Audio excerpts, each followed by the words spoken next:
ಮಾಡಬೇಕು ಅಂತ ನಾವು ಕೂಡ ಹೊರಟಿದ್ದೇವೆ. ಅಲ್ಲಿ ಎಲ್ಲೋ ಒಂದೆರಡು ಕಡೆ ಫಾರೆಸ್ಟ್ ಏರಿಯಾ ಬರೋದರಿಂದ ಅದು ಸ್ವಲ್ಪ ನಿಧಾನ ಆಗಿದೆ. ಅದು ಕೂಡ ಕೇಂದ್ರ ಸರ್ಕಾರದ ಅನುಮತಿ ಬೇಕು ಫಾರೆಸ್ಟು ಕ್ಲಿಯರೆನ್ಸ್ ಆಗ್ಬೇಕಾದ್ರೆ. ಅದೆಲ್ಲ ಆಗ್ತಾಯಿದೆ, ಪ್ರೊಸೀಜರ್ ಆಗ್ತಾಯಿದೆ, ಕೆಲಸನೂ ಆಗ್ತಾಯಿದೆ. ನಮಗೆ ಕೊರಟಗೆರೆಗೆ ಬರೋದು ಡೌಟು ಮಧುಗಿರಿಗೆ ಬರುತ್ತೆ, ಮಧುಗಿರಿ ಸ್ವಲ್ಪ ಭಾಗಕ್ಕೆ ಬರುತ್ತೆ. ಆಮೇಲೆ ಪಾವಗಡಕ್ಕೆ ಈಗಾಗಲೇ ನೀರು ಬರ್ತಾಯಿದೆ.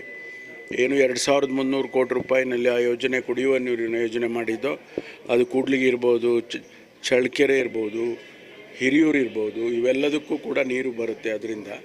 ಹಾಗಾಗಿ ಆ ಯೋಜನೆ ಈಗಾಗಲೇ ಕಾರ್ಯಗತ ಆಗಿದೆ. ಪಾವಗಡಕ್ಕೆ ಸುಮಾರು 328 ಹಳ್ಳಿಗಳಲ್ಲಿ ಇನ್ನು 280 ಹಳ್ಳಿಗಳಿಗೆ ಈಗಾಗಲೇ ನೀರು ಕೊಡ್ತಾ ಇದ್ದೇವೆ.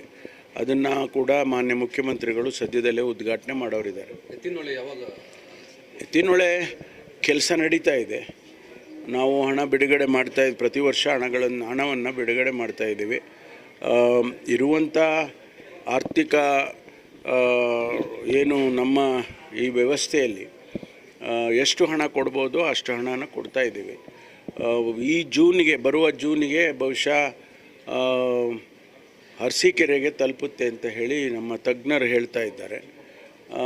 ಈ ಕೆಲಸಗಳು ನಮ್ಮಲ್ಲಿ 2-3 ಕಡೆ ಫಾರೆಸ್ಟ್ದು ಪ್ರಾಬ್ಲಮ್ ಆಗಿದೆ. ಅದು ಬಗೆಹರಿದ್ರೆ ಮುಂದಿನ ಜೂನಿಗೆ ತುಮಕೂರಿಗೆ ಬರುತ್ತೆ. ಆನಂತರ ಮುಂದೆ ಚಿಕ್ಕಬಳ್ಳಾಪುರ, ಕೋಲಾರಕ್ಕೆ ಹೋಗುತ್ತೆ. ಕುಡಿಯೋ ನೀರು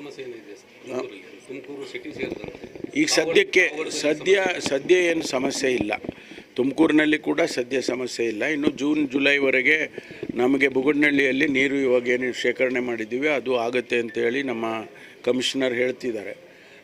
ಅಷ್ಟರೊಳಗಡೆ ನಾವು ಇನ್ನೂ ಹೆಚ್ಚು ತೊಂದರೆ ಆಗಬಾರ್ದು ಅಂಥೇಳಿ ಬಹುಶಃ ಮೇ ತಿಂಗಳಲ್ಲಿ ನಾನು ನಮ್ಮ ಹಾಸನ ಜಿಲ್ಲಾ ಉಸ್ತುವಾರಿ ಸಚಿವರು ರಾಜಣ್ಣವರು, ಅವರೇ ICC ಅಧ್ಯಕ್ಷರಿರ್ತಾರೆ, ಅವರನ್ನು ಕೇಳಿ ನಾವು 1-2 TMC ನೀರನ್ನು ಬಿಡಿಸ್ಕೊಳ್ಳೋದಕ್ಕೆ ಪ್ರಯತ್ನ ಮಾಡ್ತೀನಿ. ಅದೆಲ್ಲ ತನಿಖೆ ನಡೀತಾ ಇದೆ. ಅದೆಲ್ಲ ಏನು ಏನು ಆ ಥರ ಏನಿಲ್ಲ. ನಮಗೆಲ್ಲ ಆಹ್ವಾನ ಇದ್ದೇ ಇರುತ್ತೆ. ನಾವೆಲ್ಲ ACC ಸದಸ್ಯರಿದ್ದೀವಿ. ನಾನು ಕಾರಣಾಂತರದಿಂದ ಹೋಗೋಕ್ಕಾಗಲಿಲ್ಲ ಅಷ್ಟೇ.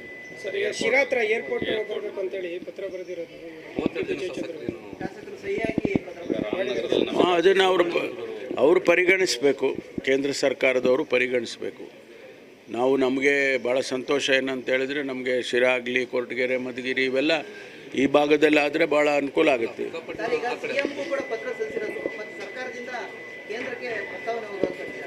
ಅಲ್ಲ, ಗೊತ್ತಿಲ್ಲ ನನಗೆ ಗೊತ್ತಿರೋದು 2 ಕಡೆ ಅವರು ಸರ್ವೆ ಮಾಡಿದ್ದಾರೆ ಅಂತ.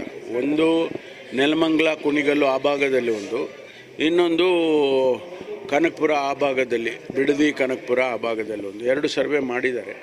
ಅದಕ್ಕೆ ಅವ್ರದ್ದೇ ಆದಂಥ ಪ್ಯಾರಾಮೀಟರ್ಸ್ಗಳಿರ್ತವೆ. ಆ ಪ್ಯಾರಾಮೀಟರ್ಸ್ಗಳ ಅಡಿಯಲ್ಲಿ ಅವರು ರೆಕಮೆಂಡೇಷನ್ಸ್ ಮಾಡ್ತಾರೆ. ಶಿರಾದು ಕೂಡ ಅವರು ಪರಿಗಣಿಸಿದರೆ, ಅವರೇನು ಇನ್ಸ್ಪೆಕ್ಷನಿಗೆ ಬಂದಿಲ್ಲ, ಆದರೆ ಪರಿಗಣಿಸಿದರೆ ನಮಗೆ ಭಾಳ ಅನುಕೂಲ ಆಗುತ್ತೆ.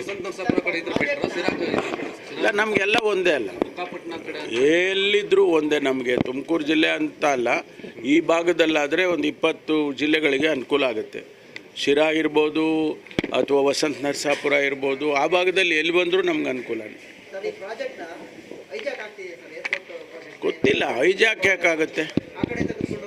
ಆ ಥರ ಏನು ಟೆಕ್ನಿಕಲ್ಲಾಗಿ ಮಾಡ್ತಾರೆ ಅವರು. ಹಂಗೆಲ್ಲ ನಾನು ಹೈಜಾಕ್ ಮಾಡೋಕ್ಕಾಗಲ್ಲ, ಯಾರು ಹೈಜಾಕ್ ಮಾಡೋಕ್ಕಾಗೋದಿಲ್ಲ. ಟೆಕ್ನಿಕಲ್ ಫೀಸಿಬಿಲಿಟಿ ಮೇಲೆ ಮಾಡ್ತಾರೆ. Thank you.